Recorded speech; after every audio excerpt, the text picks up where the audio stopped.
Now I would like to introduce Marco Del Oro, the General Manager of the Wire and Rope Division of MFL USA. At the start of his career, Marco spent 3 years working at a company that produced soundproofing equipment and conveyor lines for the packaging industry. Then in 1987, he joined Figerio and worked in many roles within the company, including sales in various markets and customer service. In 2001, he took on his present role. Marco? First of all, thank you to Wire Association to have included me as a panelist in this very interesting day of remote connections throughout the world during this difficult time. Motivation that took me to have this presentation was led by an interesting question that I brought to our customer sales team. And the question was, what are the major issues that you encounter every day and that you have questions for to be solved? I was thinking something complex, but very interesting. It turned out that, as I was saying, I found extremely interesting the result that came out thanks to a structure that we have developed in the recent years that is built by a software that our customer team follows and that opens up and collects requests and, of course, responses and solutions to the requests.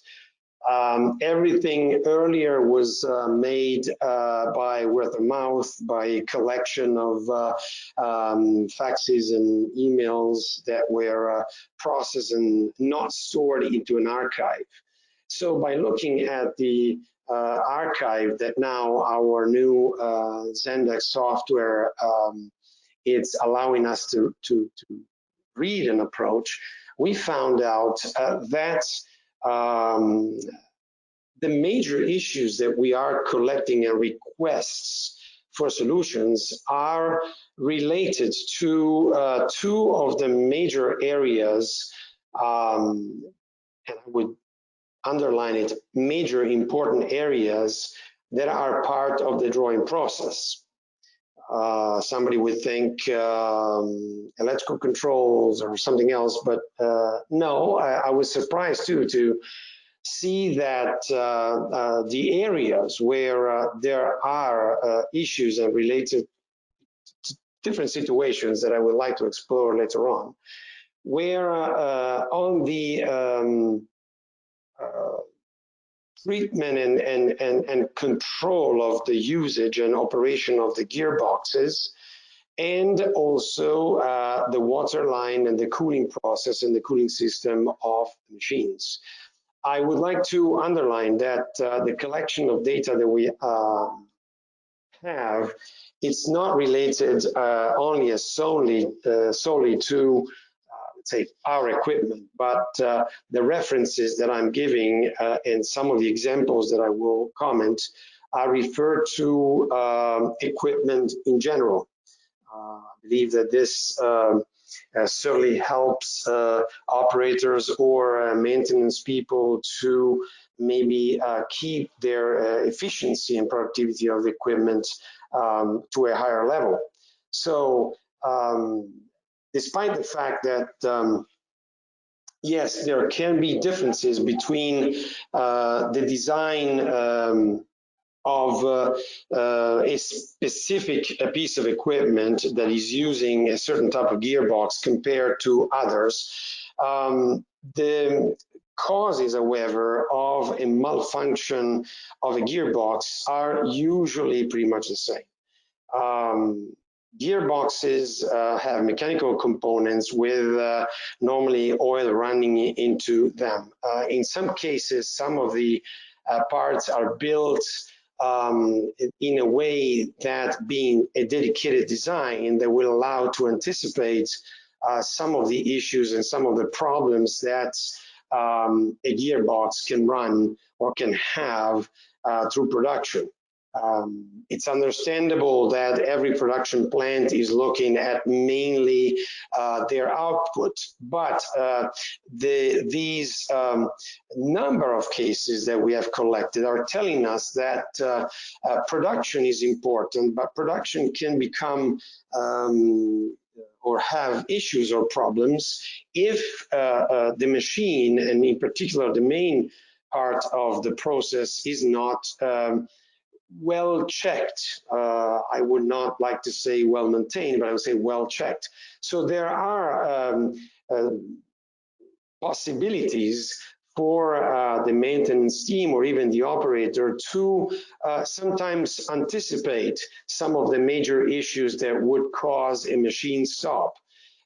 Here I'm making a small example that refers, of course, to our design, but what we can always check and refer it to gearboxes that are on the market. I would only underline that the gearbox that is being designed for a drawing machine might be a gearbox that is being engineered for the specific purpose of the usage of a drawing machine, where in other areas, you know, some gearboxes are used, but they're coming from a commercial seller or supplier, and so the design is quite general for general purposes. But in this case, we are looking at the areas where premature or early wear could happen, caused by the fact that the oil that is used in the gearbox maybe is running old or is running also low. In many cases, we will see other situations because of the low level of the oil and no checks. And again, I'm talking about case examples. There is a system that allows to identify if there is, for instance, a premature or a quick wear of the seals that are mounted in the gearbox, that are the parts that are holding basically the lubricant for the gearbox, and in our case also the differences between the cooling chamber and the gearbox chamber. These, we call them MIM seals or seals, by slowly wearing, they start having little drops of oil, in this case, that we can identify fairly quickly by looking at the bottom of the machine. Certainly, this is a very simple way of controlling the behavior of the gearbox, besides the oil level.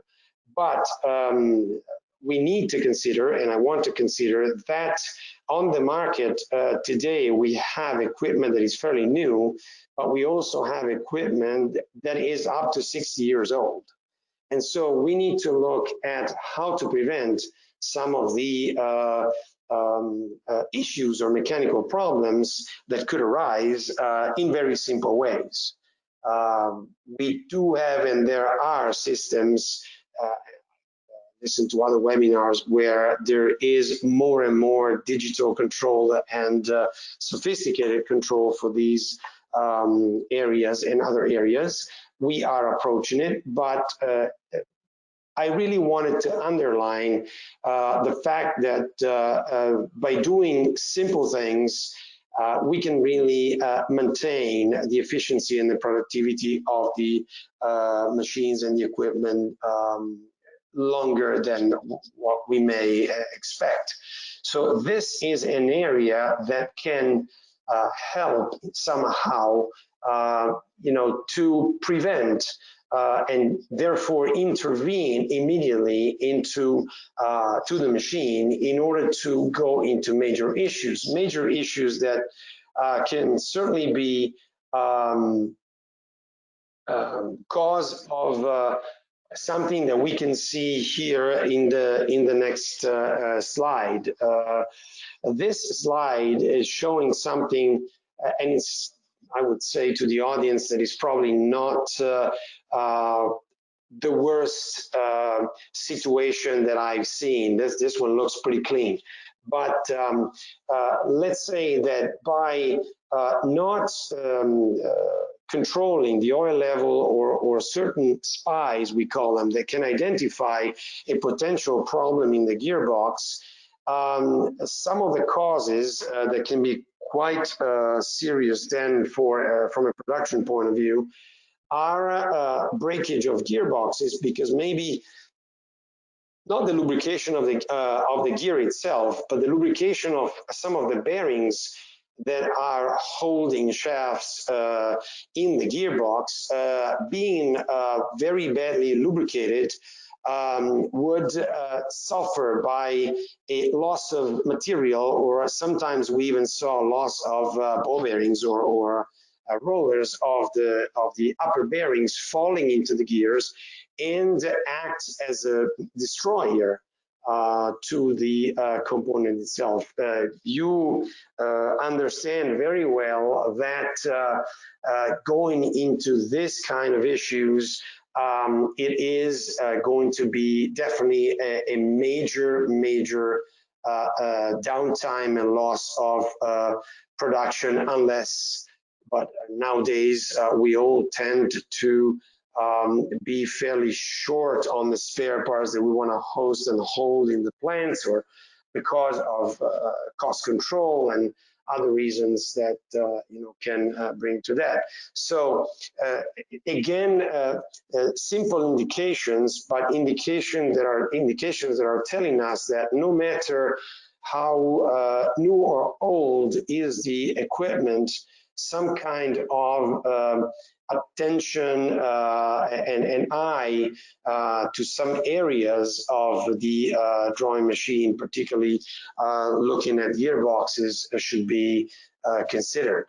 The other main factor that we normally see, and we see it then through exchange of communication pictures and data that are being run through our software, with this direct contact with between our customer service and the customer. It's what kind of water and how do we deal with the water that is running through our drawing machines. Here in this slide, I have mentioned about water quality, which is, of course, one of the main things that we look whenever we have an issue or a new project to be managed. And I put a little indication or slide of the quality of the water that, as an OEM, and somebody may, of course, comment that, how can we have the same water altogether in the world? It is absolutely true. This is why we do have some other ways of, managing the water going through the drawing machines and controls that could help optimizing the operation on the machine. Therefore, I did want to indicate what it would be optimal for us to run within the cooling system of the drawing machine, but at the same time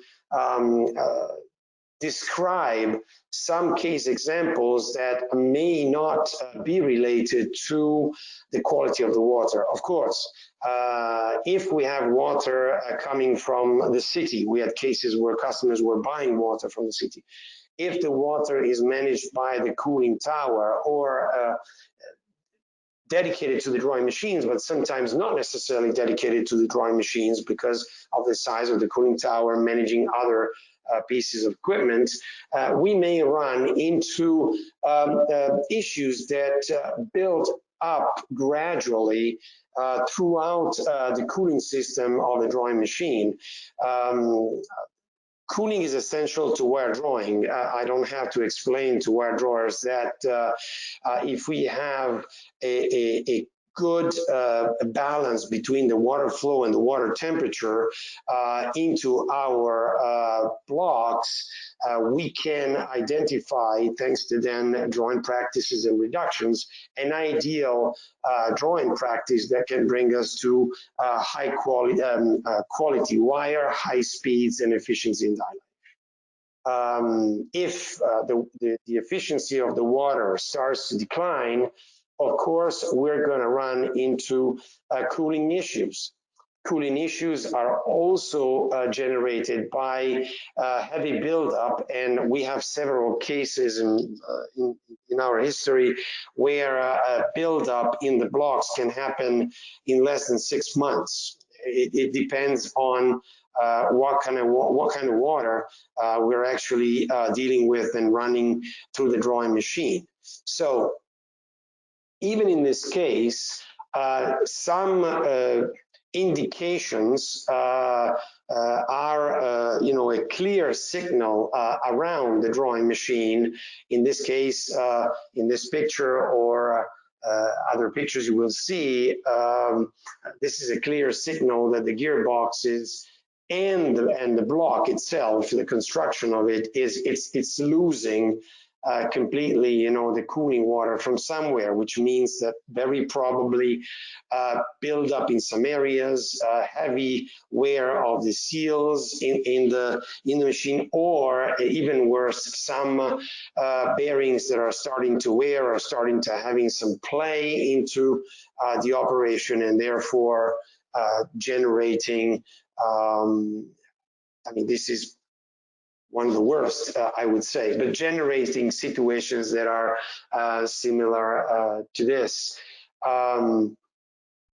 We have systems, of course, that can handle water depending on the situations. We have systems that can read the quantity of water flowing through the block and the temperature of the water going in and going out. So there are definitely systems that can be implemented.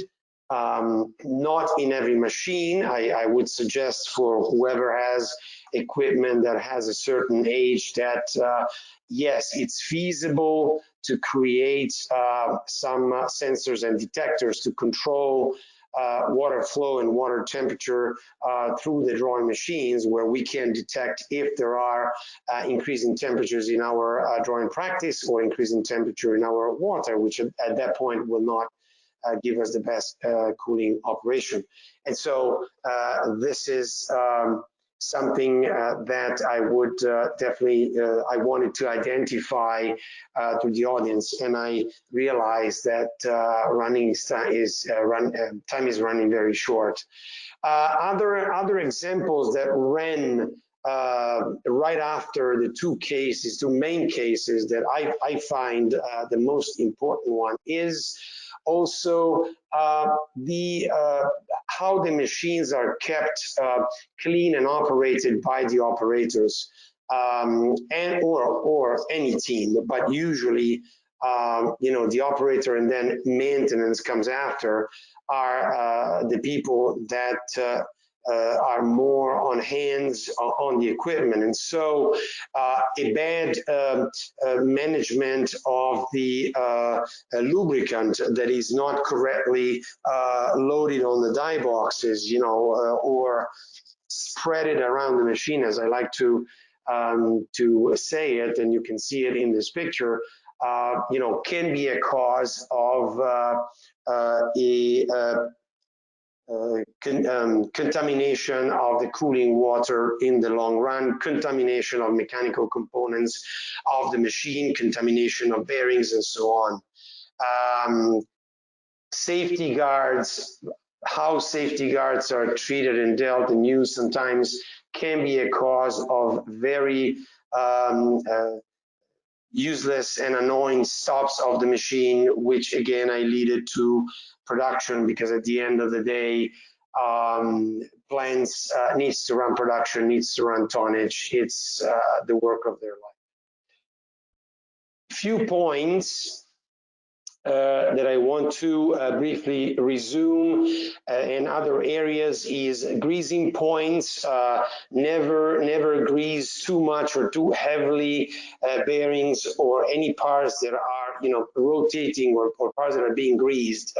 Heavy greasing brings to dirt, brings to to a lot of debris into the bearings, and therefore a very short life of the bearings. Spool conditions can definitely destroy long-term pintles, tailstocks, bearings of the spoolers, bringing production to slower speeds because of the vibrations that are generated and therefore downtime for maintenance. And these are some of the mechanical points. Very, very briefly on the electrical, because it is very tough to anticipate issues. I would suggest thermal pictures into the controls so that maybe hotspots can be identified. I suggest to install all the controls into air-conditioned rooms or clean rooms. This gives a much longer life of the controls to in general to the lines, to the machines, and try to be in contact as much as you can with your OEMs, with your customer support, with your people, the people who supplied the equipment if they are not there because you have equipment where maybe the OEM or supplier is not in the business anymore. Try to find some help with people that is, I would say specialist and specialized in drawing machines construction. So with this, went a little long, but I thank you very much for your kind listening and patience. And I'm ready for any questions if there is any. Well, Marco, that was very interesting, and one of the things I never think about is the water quality and what a big impact that can have on any operation, and especially what you were talking about. And I'm sure it drives you a little crazy going from different parts of the world and the water changes, and you have to take that all into consideration or else look out. Yes, it's a challenge, but it can be controlled. And a suggestion that I forgot to say during presentation is to really control very well the filtering of the water going into the drawing machine. This is maybe a little extra maintenance work, but filtering the water that is coming from wherever to the drawing machine solves a lot of issues. We have seen cases where we found sand, and in the worst case, we even found fishes. I don't know if there are fishermen in the audience, but it was quite interesting. Well, you probably didn't find very big fish, but some of them, right? No, unfortunately not. We could try a little bit. Okay, let's see. We'll start with a few questions here for you. Okay. What happens if water gets contaminated? Does the complete line need to be flushed? Yes, or just part of it? No, not necessarily. The contamination of the water is something that generates a build-up issue that you don't see immediately. What I can suggest on a timely basis, again, every plant has its own situation. I talked about plants that need to look at their block buildup or water contamination in the drawing machine specifically every 6 months. Some others, can get along after, I would say, no longer than 2 years. But there is a product that if anybody's interested, I suggest, and I suggested for many years to customers, our customers, that is sold, and I think is still on the market, sold by a company in Ohio. They call it Lime Off. This is a product that you can periodically run through the water line of the drawing machine, the block line and the die box line, in order to really clean off that small buildup. Don't wait that it gets too thick or too big. You got to find your timing. Unfortunately, it's so hard to determine a time schedule for buildups. But that is a substance or a solution, is a liquid solution that even carried into a large drum and to flush out the drawing machine every year or every 6 months to schedule it out, have shown some great help really to keep the blocks clean, the pipes clean, and it's not, let's say, detrimental or destroying steel parts or seals or components, you know, that would be, let's say, considered delicate into the machine. If it's not taken care of correctly, can you get corrosion then on the blocks and other parts? Absolutely, yes. We do have blocks are made of steel. We can supply, and we usually supply blocks with always with a surface treatment that is a surface that slows down and reduces a lot oxidation on the steel surface. By the time that when we started to apply this nitration, I think is said in English. Mm-hmm. But it's a chemical process that really creates a surface that it's not affecting cooling transfer, but it's definitely giving to the block a long, long life. More oxidation and more rust can be seen in blocks that are not running.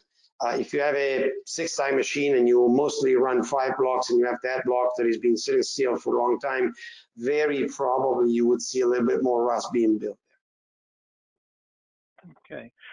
Well, we have time for one more question. It just came in. If the system is running fine, how often is the water replaced, or is it just added as needed?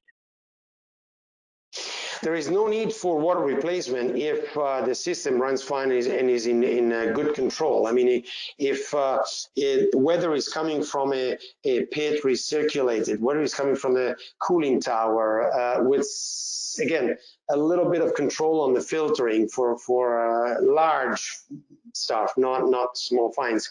I don't see any necessity of, you know, changing the water or changing the whole water in the cooling system. A good signal, definitely a good signal is open up one block and see what is the condition of that block. Great. Well, those are good suggestions. Marco, I really want to thank you for all the work you did putting this together and spending time with us today, and hope to see you in the near future when we can all meet face to face. And thank you very much again. My pleasure. A pleasure. I like to use a sentence of the Queen of England. We'll meet again.